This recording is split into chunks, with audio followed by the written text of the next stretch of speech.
folks, a very good morning and welcome to a special broadcast of In the Ring. We are back outside of the Elections Commission where we left you folks last evening. A number of things are happening at this end. We wanted to bring you folks up to speed with some of that. But while we come on, folks, we encourage you to share the broadcast, smash that emoji button as you're about to see some containers are passing behind us. These are some of the containers that are coming that are going to be part of this recount today. You're about to see some of them passing behind us. And the recount is on, and that is why we are out here to continue to bring you the valid and credible information. Like we're advising you folks, we're encouraging you guys as well to share the broadcast and forgive us while we are distracted for just a second. And smash that emoji button as well because we want as many persons to get the valid and credible information. Thank you so much for joining us. It's a holiday here. It's Yumanabi. Happy Yumanabi Mubarak to all our Guyanese brothers and sisters, especially those who are celebrating this holiday centrally. Great to have all of you guys on the broadcast this morning, and forgive us for being a little distracted there. We are coming to you folks live from outside the GCOM High Street location. As you can see, just behind us, a number of security personnel are behind us. Not so many party activists out here, but of course, a number of them inside and part of this recount this morning. And we're going to walk you through some of what the issues are as part of this recount as we seek to give you a general update as to what is happening this 5th day of September, 4 days after general and regional elections in Guyana. And folks, as I came through the city, no doubt there's a sense of normalcy returning to the national capital city after this very, very bruising election. I remember the midterms, was it of 2008 or was it the 4 years after that? Was it 2012 when Barack Hussein Obama said that the Democrats had received a shellacking? And I dare say, we have our own battle scars as well, but no doubt, folks, with the future in front of us so bright like this morning sun, we can overcome and we can regain our footing and we can go again. And so what we're engaged in this morning is part of that exercise, finding out exactly what transpired on the 1st of September. A number of interviews are being had, that's right, ballot boxes are being interrogated for Region 4. Just behind us, box by box. Our camera might be a little shaky this morning, so forgive us. And for all those of you who are joining us, let me make sure from my end, basically the folks give us a signal that everything is everything on the other side and you guys can hear us clearly. Please let us know if you guys can hear us clearly, and as well share the broadcast for us. To smash that emoji button as well, as we continue to bring you folks valid, credible information. Good to see John and Myrtle and June and Juanita and all of you guys on the broadcast this morning. We're going to be here for about 15, 20, 25 minutes, walking you through, as we said, some of these issues this morning. And give us an indication that you're hearing us loud and clear. Yes. Thank you guys so much. As I said, we're outside of the GCOM Street location on the apron of the GCOM headquarters here, and bringing to you folks this coverage. As we know, no doubt you folks want to know what's happening. Those of you who might be in Georgetown but not here, those of you who might be outside of Georgetown, and especially those of you also in the diaspora, we know how much what happens home concerns you folks. So welcome to our broadcast. I want to give you guys a second or two to share the live. Y'all know that's our thing. Share the live and smash that emoji button for us, folks. It's 31 degrees in the national capital city where we are, and we are just off of Cowan Street here, Lamaha and Cowan Street. We are nestled here on the apron of GCOM, looking on a number of security officials behind us there, a number of personnel coming in, heading into a GCOM. No doubt, lots of them are party agents and party staff who are helping with this recount. A number of our agents, a number of our personnel, pastors as well, as we were setting up for the broadcast, coming through here and saying hello to us. We're just on Cowan Street here in Kingston, Cowan and Lamaha Street. I'm ensuring that I got my geography correct. And if you head further up High Street here in Kingston, you get to Barak Street. You head a little further up, you get to Young Street. That is the kind of geography. And then behind us, you have Main Street. Just want to give you guys a sense of exactly where we are here in downtown Georgetown, in the national capital city. And folks, it's 31 degrees outside, according to weather.com, and they inform us as well that it feels like 36. And indeed, I would give you that. It feels like 36. I have my hat in my pocket just in case it gets too hot here. I want to be able to continue to bring the valid and credible information to you guys wherever you are. Now, we're in our jam here. This is what we like doing. We like talking to you guys about the issues that are happening in our politics locally so that you can continue to make informed decisions. Now, this is part of that political process here that is unfolding. A recount can be had. There's a specific time frame to do that. The parties have applied for that. Within that time frame, they have been granted a partial recount in Region 4 and Region 5. I think some of the Region 5 ballots we saw coming in behind us. And I think I was told that a request was made for Region 8 by the We Invest in Nationhood Party, that is WIN, and that was denied. But we're going to get to some of that, some of these. So lots and lots to discuss here this morning as we look to see what will come out from this exercise ultimately. And no doubt GCOM is pressing the accelerator a little bit. Our agents are coming in, still coming in. As I said, lots of them passed us as we were setting up for this broadcast. And we're happy that you folks also are here with us this morning. It was the presidential candidate for a Partnership for National Unity, of course, as you know, that I'm a part of as well, Mr. Norton, who alleged that there were a number of unsigned statements of poll and there were padded voters lists. And he said there was an implausible, to use his specific words, an implausible vote decline in regions 4 and 7 and 10. Regions 4, 7, and 10. I saw some notation that those requests for that large swath of the electorate to be recounted. GCOM said, I think Region 10 had come in late or something to that effect. And so we are in the process of recounting Region 4. So that is the so much for what a Partnership for National Unity is claiming in this process that has led us to where we are. Allegations of unsigned statements of poll, padded voters list, and this implausible voter decline in regions 4, 7, and 10, among other issues that were raised. The We Invest in Nationhood Party as well had several claims, several allegations, several accusations. The leader of the WIN party, Mr. Asruddin Mohammed, he said very publicly that these elections were neither free nor fair.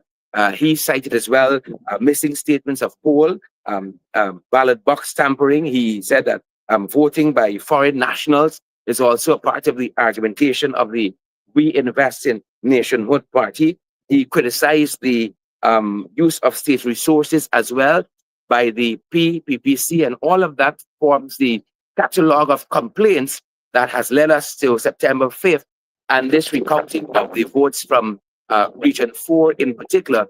That process has started, and while at this current point there have been lots of irregularities noted, nothing of a major nature as yet that would put a dent in that difference in votes for Region 4. But as I said, we are here today, and the process continues. The process continues, and if you're now joining us, folks, we've been just walking you through some of what led us to today, September 5th, here on the periphery of GCOM High Street location.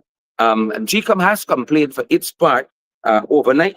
GCOM has condemned the sister of Asruddin Mohammed, Mr. Hadia Mohammed, for secretly filming ballot boxes and spreading false tampering claims. That's according to GCOM.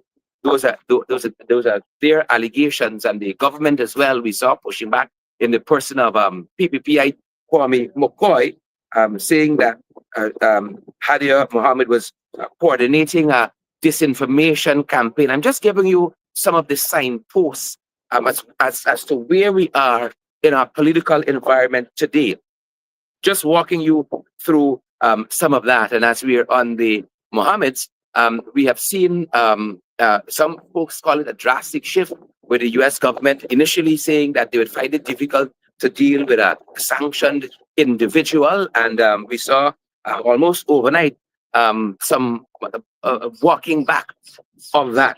And no doubt the American ambassador, Her Excellency Nick Ontario, she's going to be asked to explain herself and to perhaps go through that in minutia. But largely, we saw some of what the ambassador said.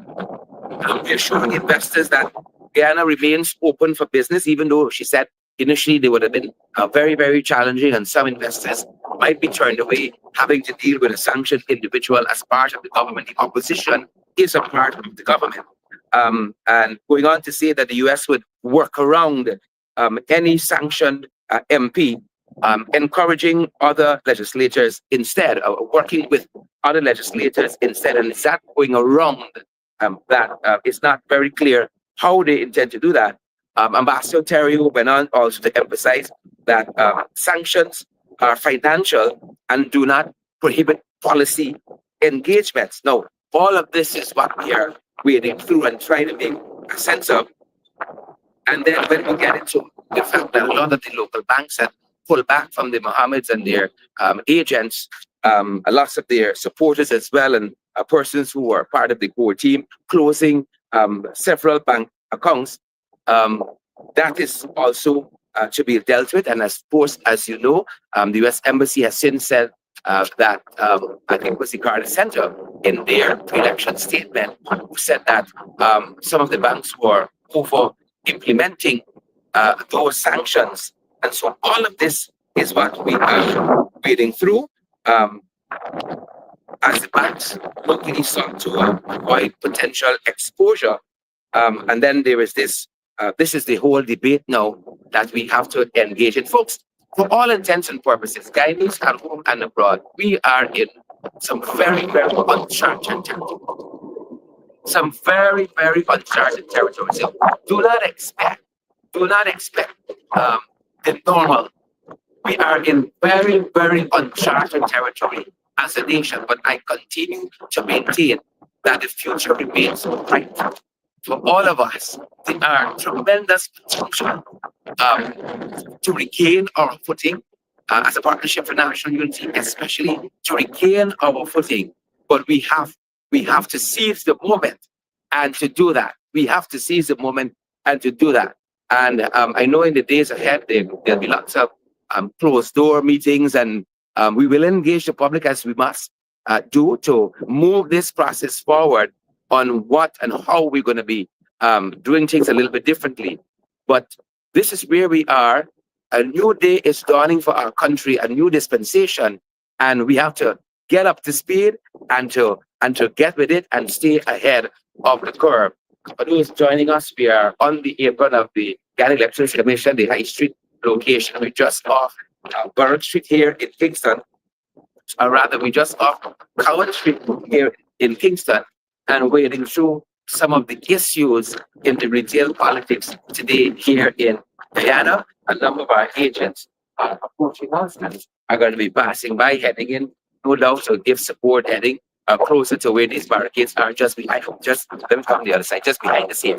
As you can see, a number of security officials behind us. A number of persons are going to be heading through there, adding to the contingent already on the inside, folks going into these ballot boxes, vote by vote, looking for discrepancies. Some have been noted, but again, nothing of significance to move the needle one way or the next.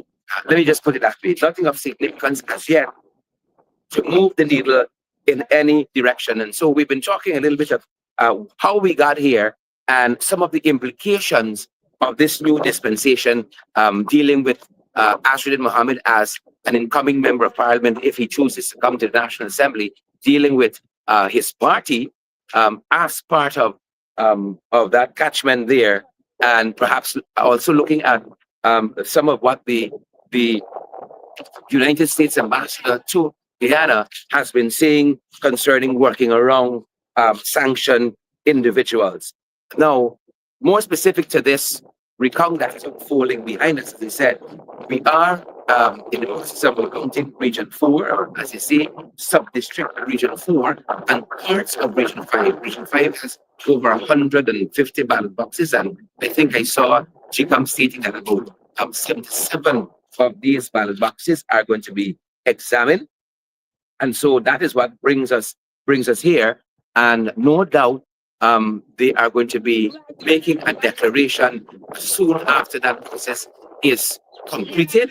Um, and that is if AFNU and Win holds out to go to the end of the process, or they seek to determine that process, and then there's a declaration which is going to follow that. But as we were coming into the city this morning, it wasn't lost on us that there's a lot of activity happening on Main Street, a lot of sweeping of the streets. I mean, this should happen every single day, but you can tell there's something special happening here. A lot of the signage are being repainted. I saw some of the benches in Main Street Avenue receiving a coat of paint. How we want to do it as though you have a foreign dignitary who's going to be visiting. No doubt the PPP government is preparing to swear in their presidential candidate as soon as that declaration is made by GCOM, and that is the activity that is happening beyond this here for down Main Street. We are on the apron of the Guyana Elections Commission with you folks this morning, and even from where I'm standing here, I can see folks in the avenue. There's a lot of activity here for a holiday. Also, just wanted to underscore that. So clearly, by just the preparation that is happening here, the PPP don't intend to or don't see themselves as losing ground electorally based on what we're seeing in terms of the numbers that obtained as of the 5th of September. A lot of activities happening on Main Street, and for a holiday, you can tell this is preparations for the swearing-in exercise that they are prepping for. But that being said, we are examining Region 4, parts of Region 5, as we said.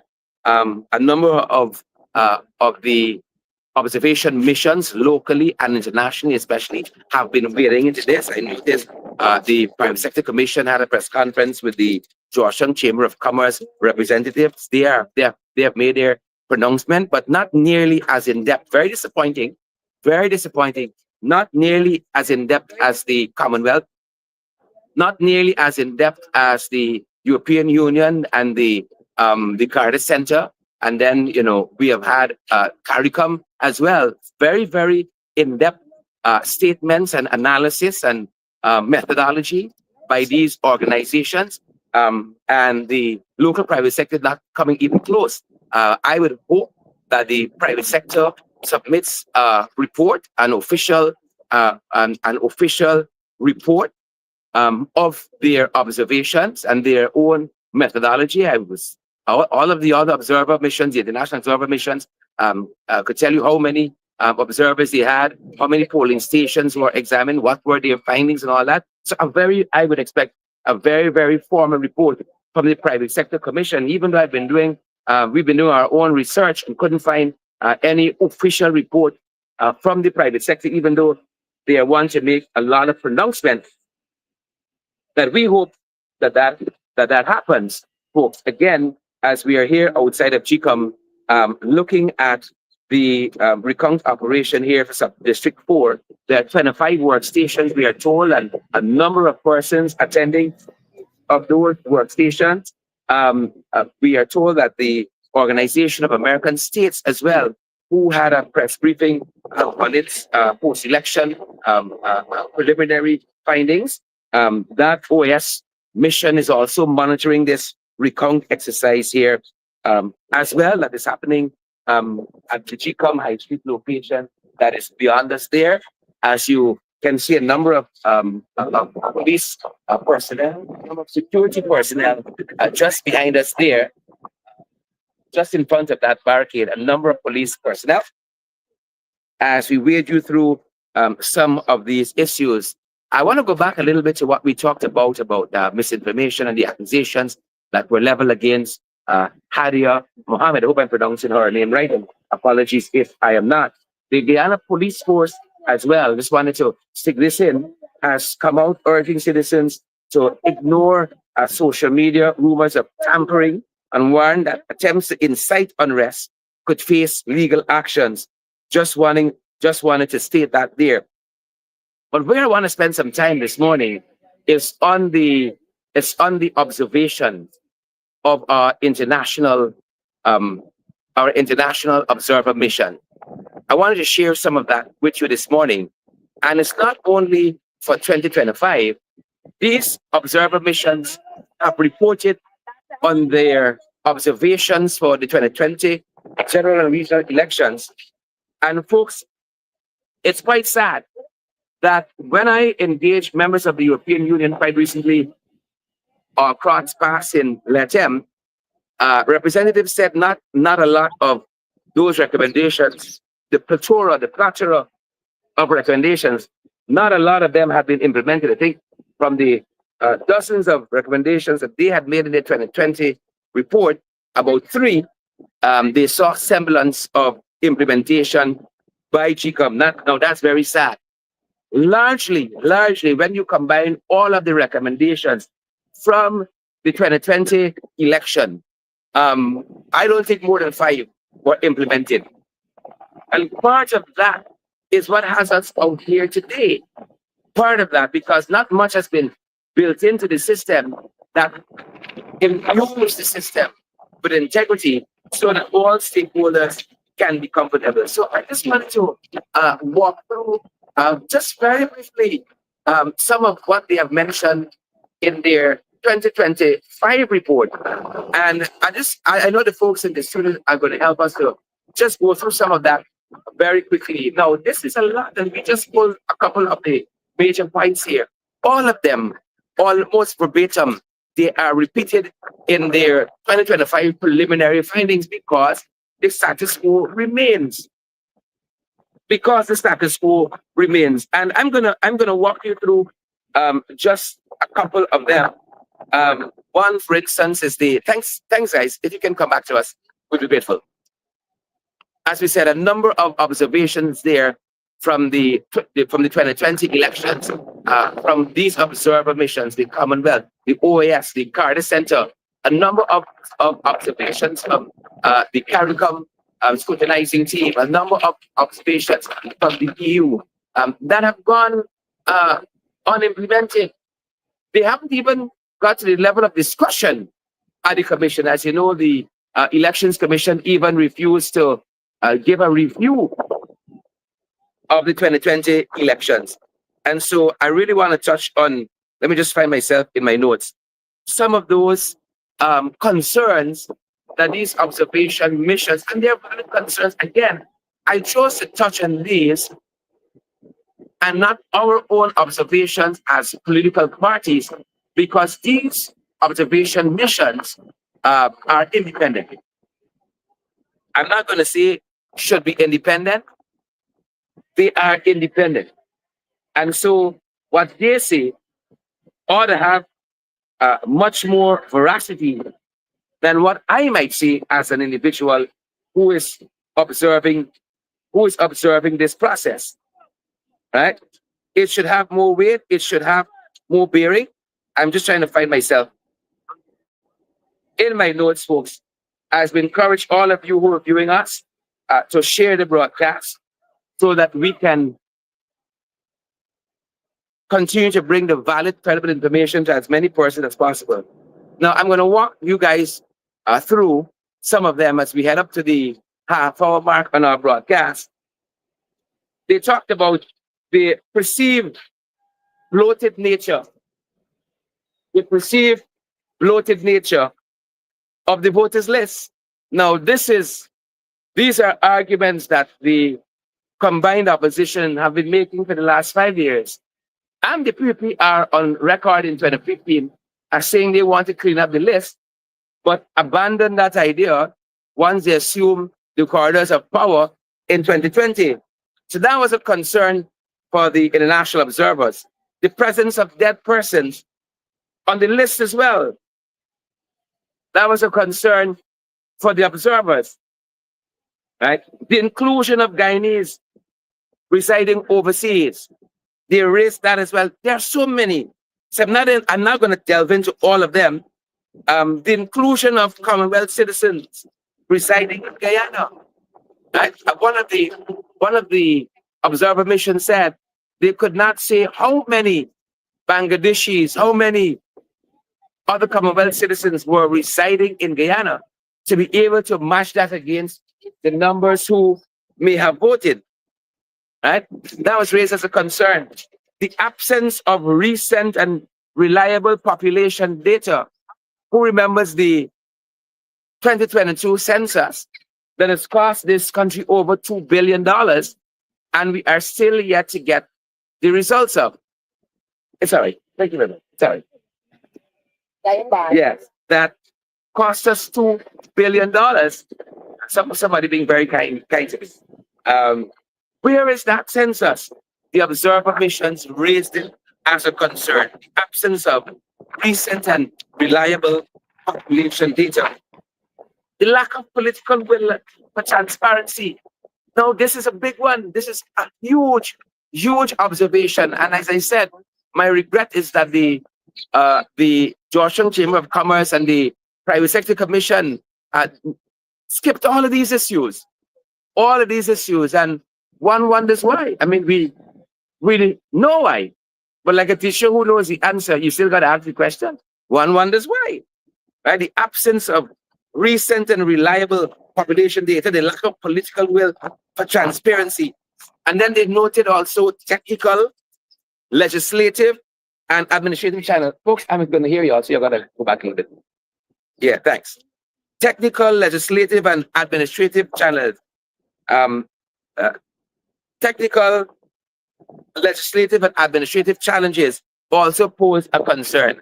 Now, some folks came up close to me. They're listening to me on their smartphones, and they're right here with me as well. So I was hearing myself like a feedback loop. Right? All of that.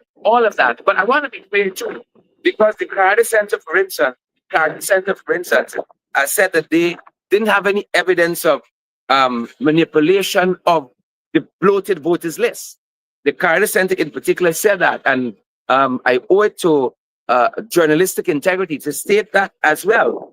And then they went on to talk about, for instance, issues of incumbency advantage and campaign fairness. Now, these are not very, very light issues. I would really like to see compare their own findings with the findings of the Georgetown Chamber of Commerce. I'd really like to compare the findings of the international observer missions with the findings of the private sector commission, for instance. And so I look forward to reading their written formal report. Incumbency advantage and campaign fairness. The observer missions talked about the uneven playing field for political parties. The uneven playing field. The use of state resources for campaigning included public projects.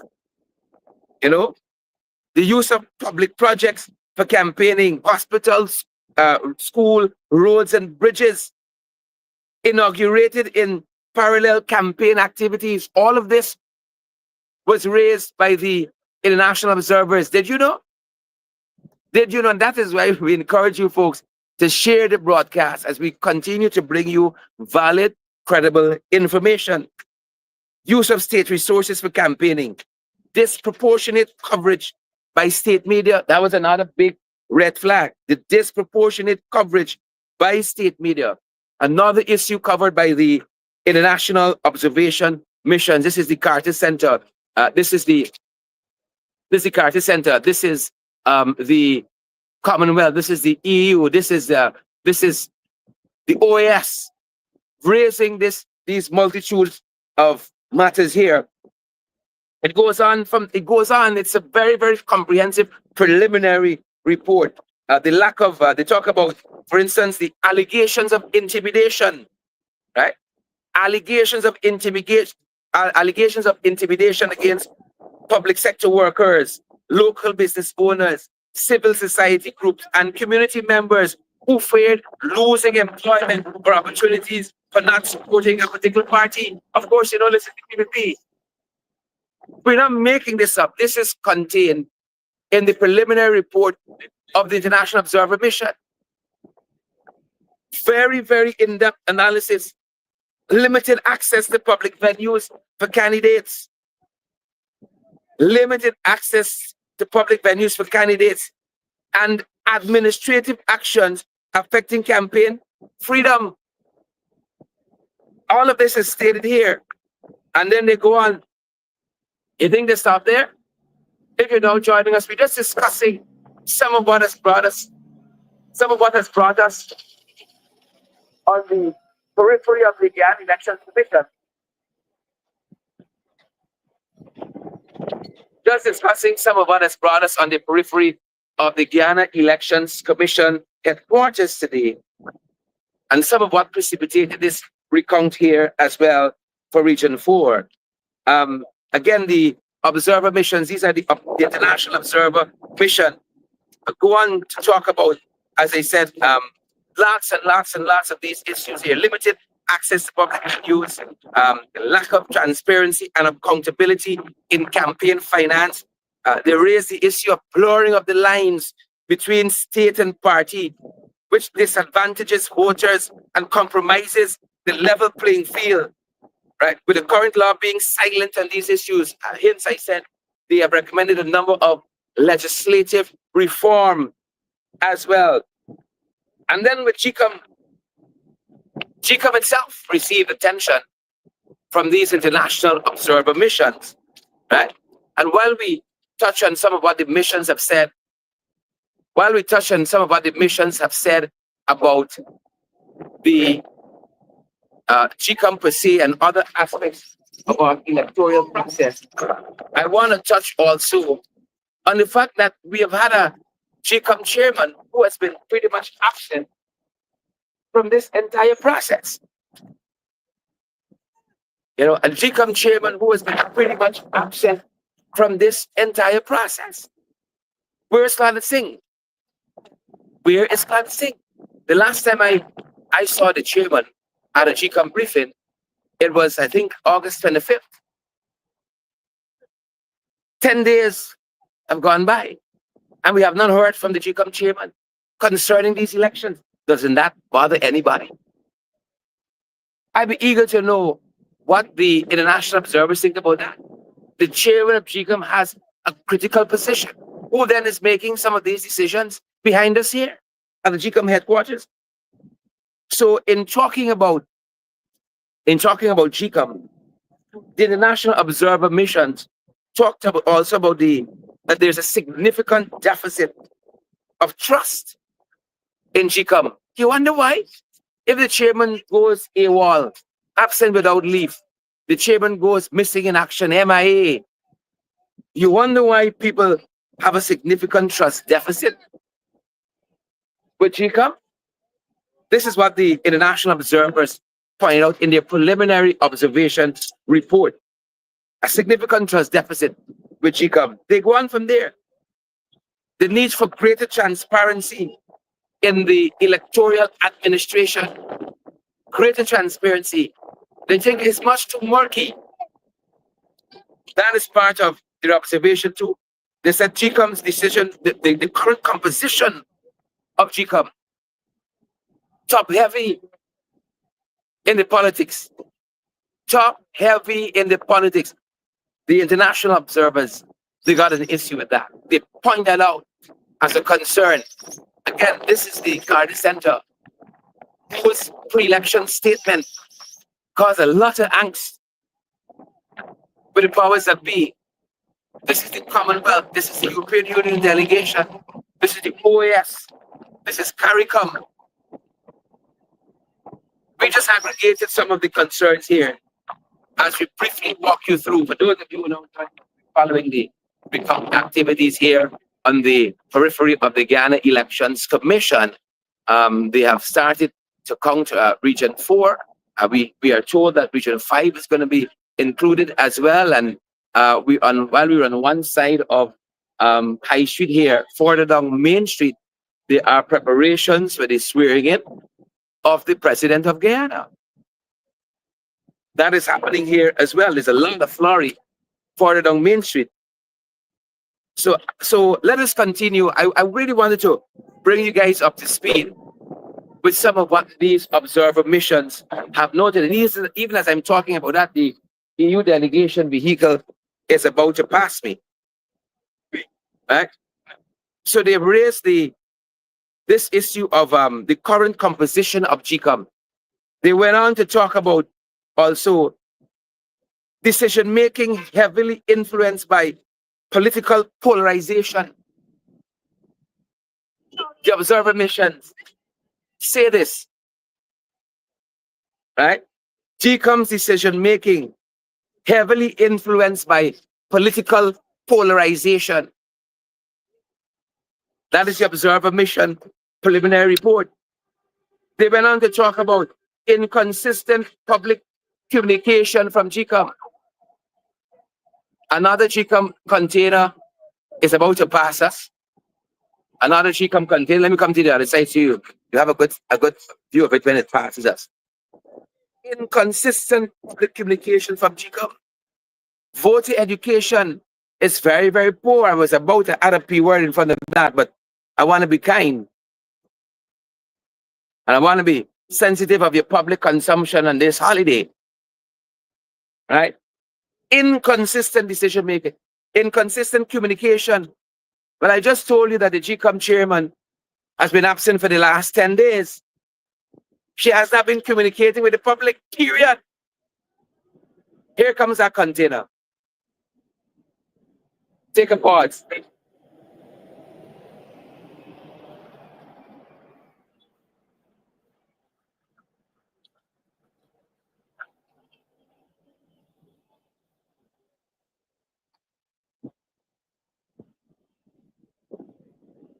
So we've seen a number of them as we've been out here this morning.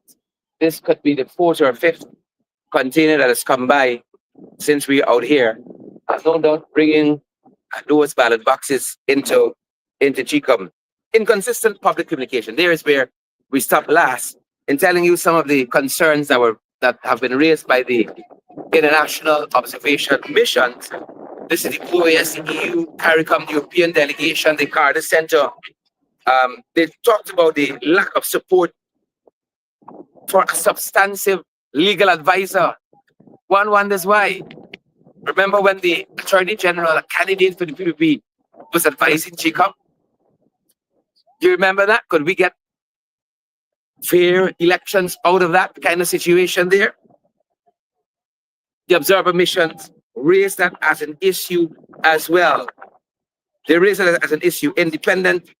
Let me find my footing in my notes. Yeah, lack of support for a substantive legal advisor. Right? And listen to this. Listen to this. This is very important. The observer missions noted the tabulation process was described as very, very cumbersome. Very, very cumbersome. That is how the observer missions describe the tabulation process as very, very cumbersome. As I said, a number of issues that have been raised in the preliminary statement of these observer missions who have had in the last few days a number of press conferences bringing these issues to the public domain. The tabulation process is too cumbersome. We got to look at that. That has to form part of the legislative agenda as we move issues forward. As I said, in terms of the media and information environment, the observation missions have noted a highly polarized media landscape. A highly, highly polarized media landscape. Again, I'm describing to you, if you're now joining us, what the observer missions have highlighted in their preliminary report. Okay. Self-censorship by private media. You think them boys can knock you if you write a story a certain way, so you write it a different way to suit the powers that be. Self-censorship by private media. politicized, highly politicized media landscape. Independent journalists, according to the observation mission, were verbally attacked. This is not, no, it's not. It's not with. This is the independent international media observation missions. Independent journalists were verbally attacked by high-ranking government officials, attacked by high-ranking government officials. And then the missions talk about the prevalence of misinformation and disinformation. The prevalence of misinformation and disinformation as well. They talk about a vibrant but often hostile digital space, and no doubt some folks probably in the comment here, being as the observation missions stated here.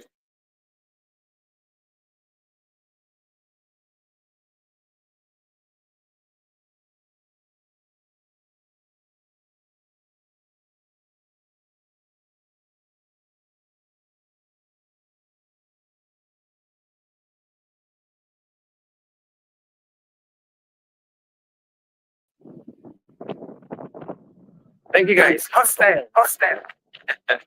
Apologies there. Hostile to us. The vicissitudes of doing this live between being on the ground here at GCOM and having folks helping us behind the scenes here and in the studio. Part of the vicissitudes. But all of what we're going through here, as we look at concerns the recount of Region 4 and 5, and the request was made for 8 and 10, but ultimately denied. And what observer missions have said in their preliminary report. We look forward to receiving their full and formal report. All right? And let me just wade you through a couple more as we bring this update to a close. Let me just walk you through some more of them. Right. A vibrant but often hostile digital space, misuse of personal data. What happened to your cash grant information? What happened to your cash grant information and data? Misuse of personal data, lack of adequate access to public information. All of this, that's why when I say that the Georgetown Chamber of Commerce and the Public Private Sector Commission didn't go nearly as far as in-depth, as robust and comprehensive as the international observation missions, to their discredit. And I'm going to run you through just a couple more as we head up perhaps to that 45 minutes mark on our broadcast. Polling stations were inaccessible to persons with disabilities. Blind voters lacked the option to vote independently. Cultural and financial barriers limited women's participation in leadership position. Absence of disaggregated data. Gaps in the legal framework. A need for further reforms. Outdated and unenforced campaign financing rules. Right? Existing laws being silent on particular issues. They talked about the need for crucial discussion around constitutional reform. Past reforms, we started with this. They talked about past reforms that were left on the table from 1998 to 2001. And then, of course, in 2020 as well, past reforms left unattended. All right? All of these highly polarized and ethnically charged political landscape, persistent issues. The campaign was confrontational. The hollowing out of democracy, if attention is only given to elections and not to the continuing strengthening, or rather the continuous strengthening of democratic traditions and systems between electoral cycles. That's a big one. The hollowing out of democracy if attention is only given to elections and not to the continuous strengthening of democratic traditions and systems between electoral cycles. And I don't find a better note to end our update with than that one.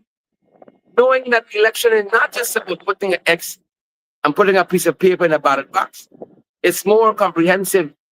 It's more encompassing. Folks, we're here on the periphery of the GCOM headquarters here in High Street. I am Koan Street, coming to you live. It's 31 degrees in the national capital city. That's what we have at this hour as we continue to also want to say a big thank you to all of you who came out and voted on election day. Many of you stayed home, over 200,000, we are told. But we know you guys are going to re-engage. And for those of you who are a little spirited because of how things may have gone, folks, the future is bright as today is. It as bright as today, Friday, the 5th day of September is. And there's so much to be hopeful for. And I hope that you guys will continue on this journey with us. And I hope that those of you who may have shied away will rejoin us, folks, as we continue to engage you. Sherry Duncan reporting for credible sources here at the GCOM headquarters on High Street. That's our time for now. And that's our broadcast. Stay safe until we see you again.